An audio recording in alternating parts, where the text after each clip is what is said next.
Avoid that the daylight savings time, get that extra hour of sleep. I know actually I enjoyed it.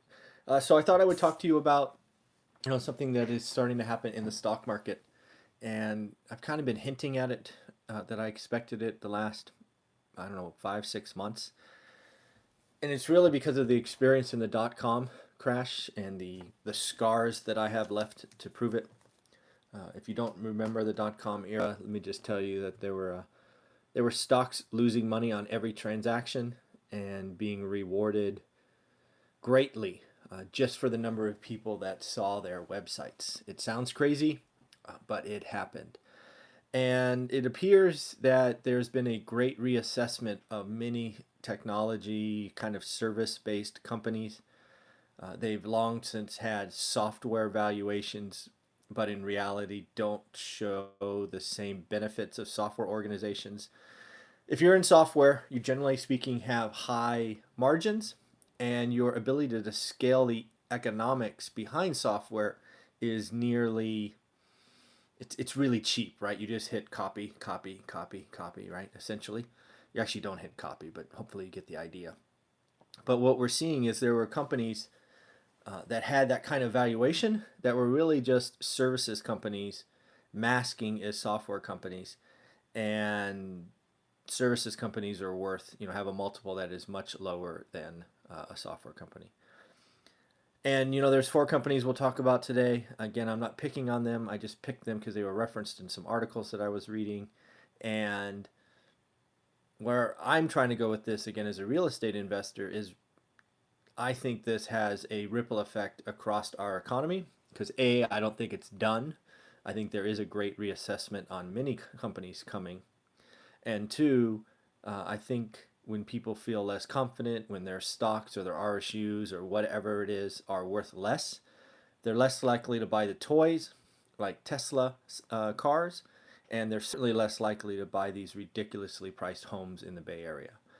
So just to give you a feel, Grubhub, basically that company who's helping deliver food to your house, just like a delivery service used to do from restaurants, down 40%. Wayfair, which essentially instead of doing food is delivering furniture and all of that, down 29%. Etsy, down 22%, and Pinterest, down 24%. So again, what does this really mean? Well, these companies are being reevaluated, right? Are they software companies or services companies? But where I want to go with this again is if you are an employee, and like a lot of Silicon Valley companies, you have RSUs or what used to be called stock options. You have been vesting or will be vesting every 90 days or so, which is generally what happens. And those shares are worth somewhere between 22 and 40% less than they were.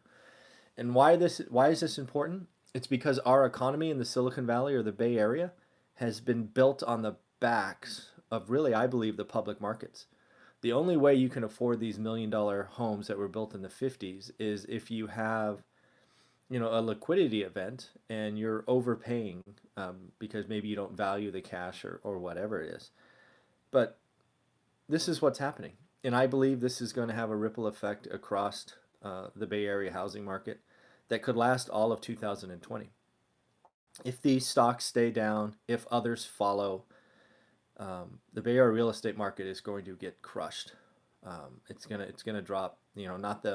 Not the 8 to 15% we've already seen. It's going to be dropping 20 to 40% because again, nobody can afford these houses just on salary alone. At least very few people. So again, that's a problem. And really, what it boils down to is written by one analyst is you can't make it up on volume if you're losing a dollar on every transaction. And this is exactly what happened in the dot-com crash. Is people went in and realized is okay, great. If you explode your growth from by 200%, but you're losing 37 cents on every transaction, growing your volume kills you. And that's what's really happening at. And you know, and this is all. I believe all of this is caused by the WeWork debacle. We've all, I've tried to voice my feeling bad for their employees who were literally days away from cashing in on probably millions of dollars worth of stock or RSUs. They were trying to pass off this company to the public markets. I'm glad the public markets stood up and said no, thank you, and kind of spit it out. But I believe this has caused other analysts and investors to go, you know what? Who's kind of like this, right? Who's not really a software company? Who's got a software valuation again that with huge margins and an easy ability to scale, but isn't a software company, right? Is delivering food a software company? Is delivering furniture a software company, right? So this is what's going on. This great reevaluation will take some time because the public markets vote every day, or at least every weekday. And this hope and hype business model, I think it's run its time. And now people are, companies are going to pay as their stock falls. And unfortunately, the employees who are banking on these huge windfalls are going to get a much smaller windfall, which I believe the reason we watch it is because that will ripple through the economy. Silicon Valley, everywhere I look, somebody's got a Tesla. I believe if these stocks continue to fall, Tesla suffers. I don't think people will be in a rush to go buy a $100,000 car. For example, I think Bay Area real estate just goes upside down. I think there are some people that depend on those RSUs to pay the property taxes, right? There are people out here who pay $30,000 a year or more in property taxes, and they can't do that just on their base, right? Their base isn't what they bought it on. They bought it on stock. So, in the end, I think this is a problem. Two other notes to talk about this morning. Warren Buffett reported earnings on Saturday, which I honestly didn't know was a thing. I thought you had to report Monday through Friday. I don't know why more companies don't report on Saturday. That was a genius move, right? No market noise, no ups and downs, no smart. I don't know if he does it all the time, but I thought that was genius. The thing about Warren Buffett's companies, right, Berkshire Hathaway, is they had $128 billion in cash. He hasn't made a big acquisition in 4 years. People are picking on him because his stock is not following the market. But frankly, if you've watched Warren Buffett's career and you watched him in the 2000 kind of 7-8 crash, he had record cash then, and he cleaned up, right? He got Goldman Sachs to pay him this unbelievable deal. He got others to pay these unbelievable things because he was one of the last people with cash. So stop talking bad about Buffett. I think he's earned our respect, and he sees farther out than any of us. He has the experience, and he will eventually go shopping. But he does not pay retail. He pays wholesale. And if you haven't figured that out yet, you're not paying attention. Warren Buffett does not pay retail for anything, at least when he goes shopping for companies. So give the man some respect.